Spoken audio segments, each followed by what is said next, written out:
Hey guys, Disclaimer Magic back, and I am very unhappy, as you may have heard about on Twitter.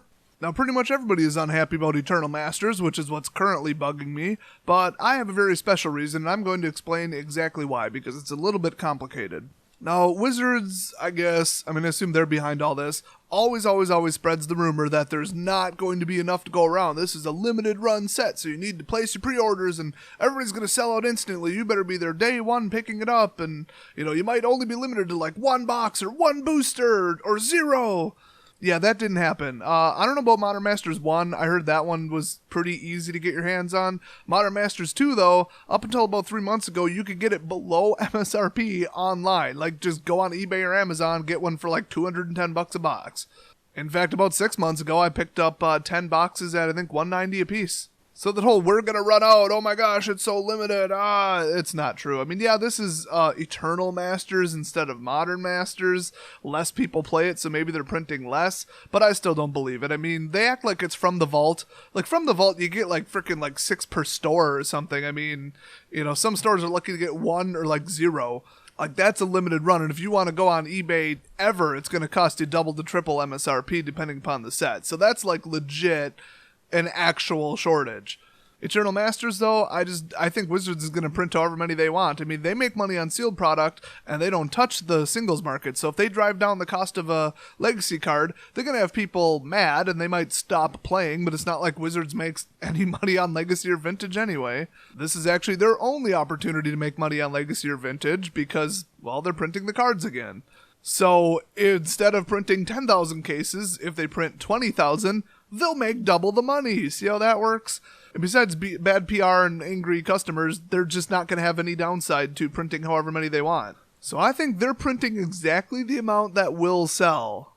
I mean, why would they not? If they say, hey, here's how Modern Masters sold, here's how many we project people will buy of this, let's print that many. They're going to print exactly what the demand is. They're not going to print under what the demand is because there's no reason. They charge all the distributors, or I should say, all the distributors charge about the same fee, and that's that. They don't suddenly say, oh, there's a higher demand, now you have to pay 10% more. That doesn't happen.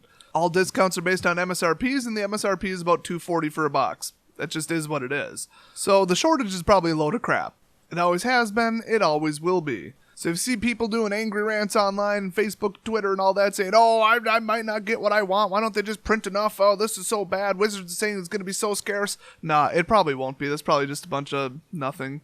Now, my problem with Eternal Masters is a little bit different. Let me explain a couple things so that this makes sense to you.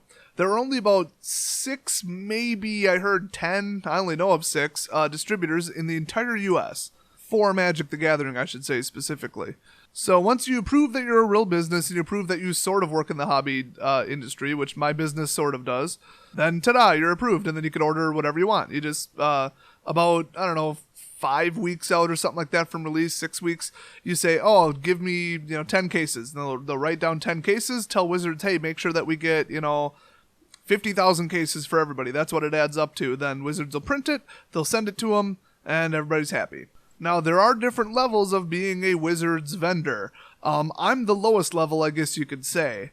Then they have something called the Wizards Play Network. Now, the reason it exists is so that they can send people, alternate art promos and, the F&M giveaways and pre-release stuff and box, what do they call that? The box bonus card or whatever. The free alternate art foil that you get if you buy at least one box.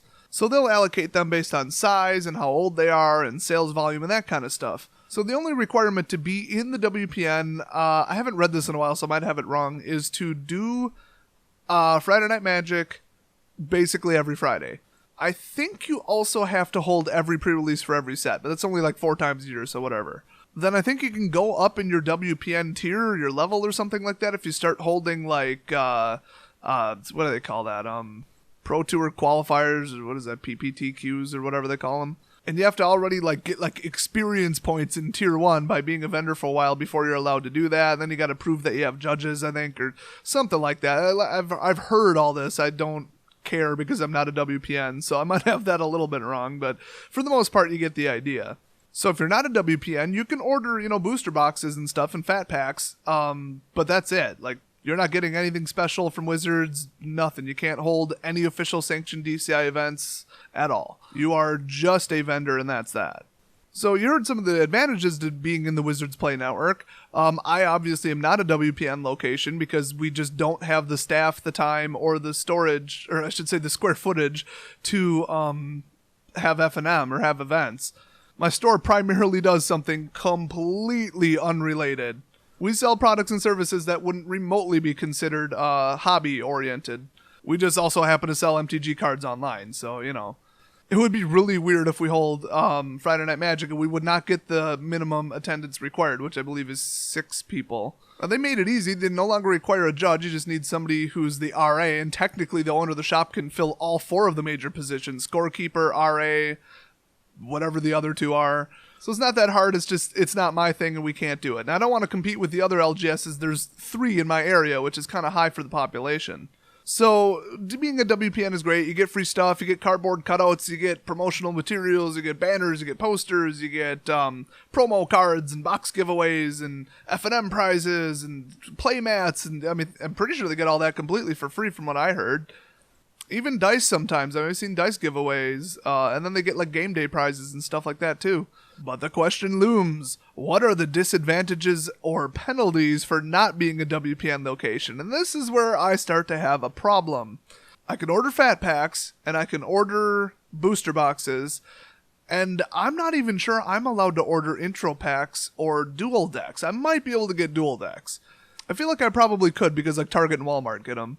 But they do not send me any from the vault, obviously, and then they don't send me any Eternal Masters. Now, there's send me, and then there's like a second tier. So basically, when they print something like Modern Masters or Eternal Masters, where it's a limited print run, they go to the WPN system, the Wizards Play Network, and they say, okay, tier 2, send them a whole bunch. Tier 1, and they've only been around for 6 months, okay, don't send them as much. Or tier 1, but they've been in operation for 10 years, and they always order 50 cases, send them 10 cases or whatever. I have no idea what the ratios are. I heard they're bad, though. Somebody said that the actual distribution numbers are out, and they're low. Like, they're lower than people thought they should be. So there might be a little bit of scarcity, but come on. I mean, you could buy Modern Masters. You could go get a dozen boxes 6 months later for, like, 100 and something. So what they do is they'll send them to the distributors with, like, your name on it, kind of. They'll say, okay, allocate this many to this person. Okay, done. And then they'll say, okay, you want to buy this many? Cool. And then if people say, oh, why did Wizards allocate me 50 cases? I only want 5 cases. Well, then they have 45 to spare.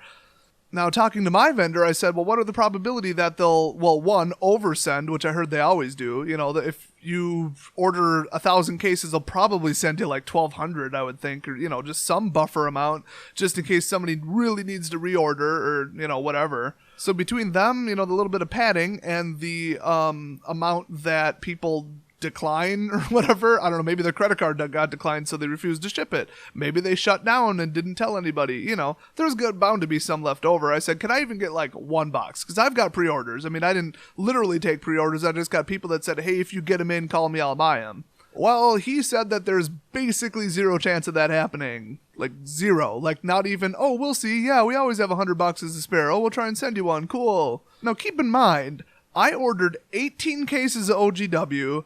I don't actually remember what my order was for BFZ. I think it was exactly the same. And I ordered 8 cases of Shadows. Now, why did I drop it?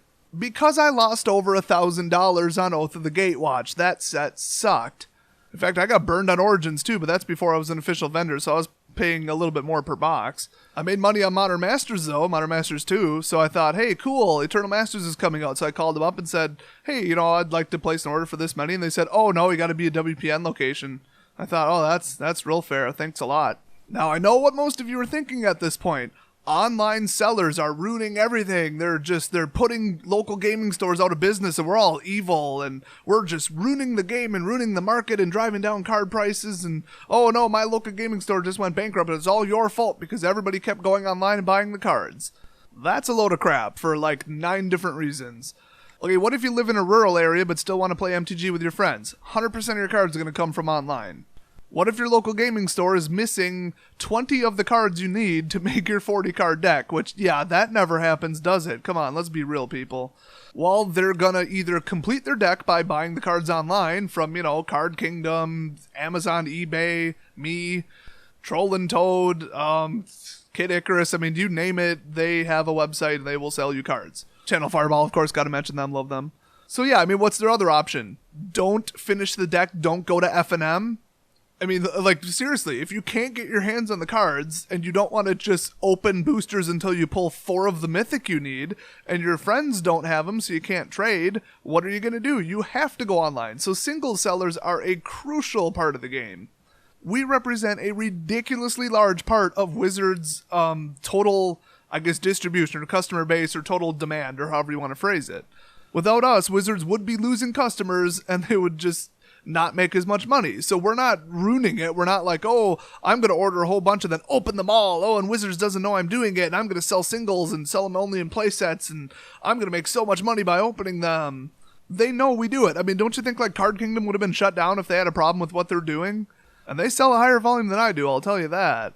There are sellers on eBay, which is where I sell, that have 100 to 500 times more cards just listed for sale, so thus in stock, which means that they open 100 to 500 times more than I do.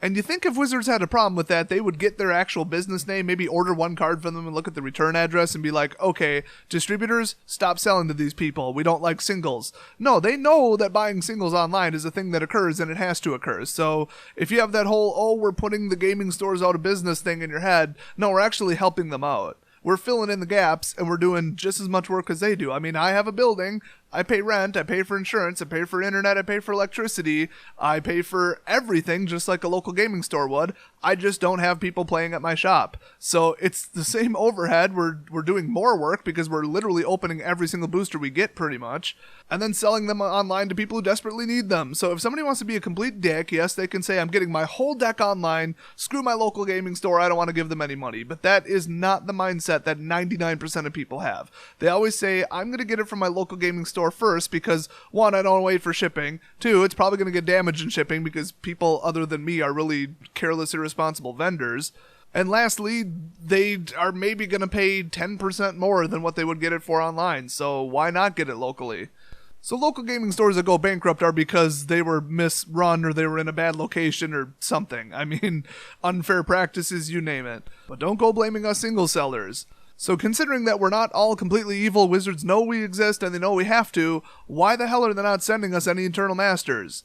I have a pretty good reason to believe that some of the super sellers, where they sell 99% singles on their websites and they take pre-orders for singles and they're just in the singles markets, they have a local gaming store where they have a comically low amount of people play F&M every week just so they could be a WPN location.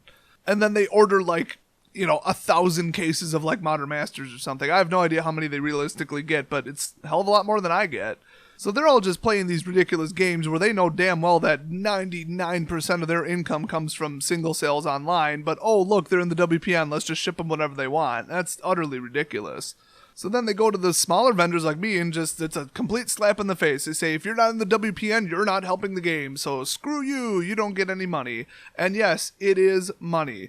Let's go back a ways. I made some money on cons, I made some money on FRF, lost a bunch of money on Dragons, lost money on Origins, made money on BFZ, I think. I might have lost money. I don't quite remember. It was close either way. It depends how you measure it. OGW, I frickin' lost a ton of money, well over 10% of our total order. And then Shadows, I made just a couple percent, 1 to 4% profit tops. I mean, it's just a couple $100. So I do believe that overall, I have lost money as a vendor for the last year and a half. There's a fun fact for you. A booster box of 36 boosters from just any standard set, the MSRP is $143.64 on the dot. Who the hell sells booster boxes for $143? No local gaming store I've ever seen. It's all 100, 105, maybe 110. Now, because we get static discounts, that's how all the distributors work, I pay about, $84, $85 a box. So if I sell them for $100, I'm making $15. That's it. That is a crappy margin. I believe we sold 9 sealed boxes and then opened the rest and sold them as singles. So it's almost all singles with us. So then we lose even more money potentially because we're not allowed to sell sealed product online. You have to be in the WPN and you have to be a certain tier, and then you have to apply to be an authorized, Wizards Online authorized vendor or some crap. Then you can throw up a sealed booster box on eBay. Otherwise, if they don't think that you're an approved vendor, or if you don't say you are one, they'll buy the box, and then they'll look up the serial number, go back to the distributor and say, hey, don't sell to this person anymore. They're selling sealed product online, and we don't allow that. Except they do freaking allow it. They let WPN locations do it. So anyway, the MSRP is, of course, on Eternal Masters, about $240. It's like $239.76. So we'll just say $240 because it's $9.99 a pack times 24. Now, $240 a box is what you pay in a local gaming store. I mean, some might have it for $210, $220. Some might have it for $300. I mean, it all depends upon what they're getting in and how many pre-orders they think they have. If they would stop being dicks and let me actually order some of this, it would be $141 a box. So that's almost $100 a box that I would make. Now, a little bit of a difference in profit margin compared to like 17% on booster boxes, or normal booster boxes. So it is absolute guaranteed money. If you lose money on Eternal Masters or Modern Masters, you did something wrong. So the whole MSRP discrepancy where one's an actual realistic sales price and one's completely ridiculous outside of Target and Walmart, that means that anybody who gets Eternal Masters is just going to cash in all day on it. So they hand them over to WPNs because, they're supporting the game and allowing people to play and good for them.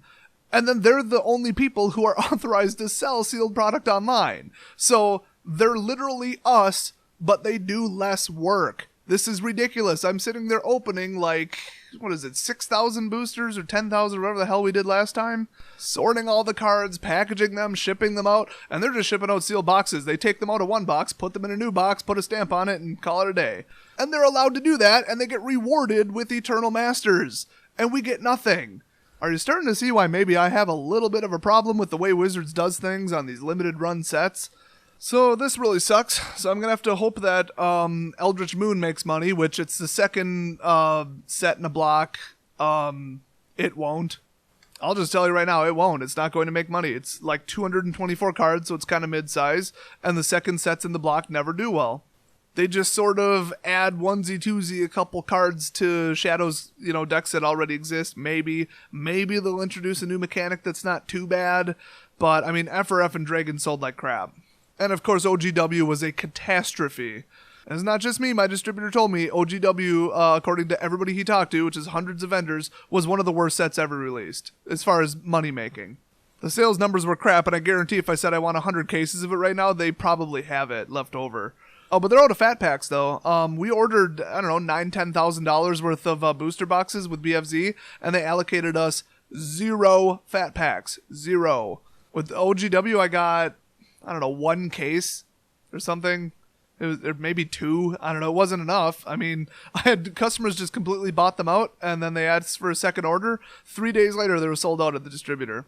And, of course, Walmart and Target and all those other sellers, they keep getting restocked for the next 3-4 months because they use a different distributor that operates differently. And by differently, I mean in a much less fair manner. So anyway, if you think that Wizards just taking a piss all over us small vendors who are doing them a giant favor and opening up a giant customer group to them, if you think that's unfair, make sure you let them know via Twitter, Facebook, in person at events, whatever, because they don't ever hear from us. I don't ever rep at Wizards. Wizards doesn't directly sell any product to anybody. You have to go through a distributor. Now, if you're Wizards Play Network, suddenly you exist to Wizard. You probably even have a phone number you could call if you had a question or something. But the rest of us, they quite literally do not know we exist. They don't even have our contact information. The distributors just kind of sell to us, and that's that. So if you're not in the WPN, you are dead to Wizards, and they're going to treat you extremely unfairly for really no logical reason. They just like to spread lies about us killing local gaming stores and say that, if we don't hold F&M, then we're useless to the market, which is obviously not true. So hopefully now you understand why I'm pretty darn pissed off about this whole situation, why it's completely unfair, and why I really need to make some money lately off of MTG, otherwise I'm just going to drop out as a vendor and just not sell them anymore. And I'm sure Wizards is stupid enough to not care.